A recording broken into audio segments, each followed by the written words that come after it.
ಬಿಡದೆ ಬೆನ್ನೆತ್ತಿ ಕೋಡುತ್ತಿರುವ ನನ್ನ ಆಸೆ ಪೂರೈಕೆಯಾಗಬೇಕಾದರೆ ಮೊದಲು ನಾನು ಆ ಗುಂಡಿಗಳನ್ನು ಕಾಣಲೇಬೇಕು. ಗಂಗಾ,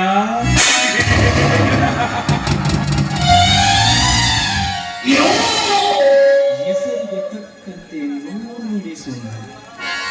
ಗಂಗಾ, ನಿನ್ನಬೇಕೆಂದು ಇಂದ್ರಲೋಕದಿಂದ ಇಳಿದು ಬಂದಿರುವ ಆ ನಿನ್ನ ಗಂಡ ನಾಳಿಗೆನೆ ನನ್ನ ಕೈ ಮಾಡದಿಂದ ಗೌಡನ ಮನೆಗೆ ನರಬಲಿ.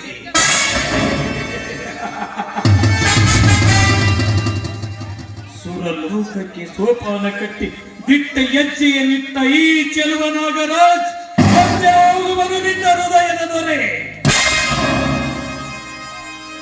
ಈ ವಿಷಯವನ್ನು ಗೌಡನ ತಲೆಯಲ್ಲಿ ಬಿತ್ತಿ ಗೌಡನಿಂದ ನಿನ್ನ ಗಂಡನನ್ನು ಗುಂಡಿಕ್ಕಿ ಕೊಂದು ನಿನ್ನ ಗಂಡನ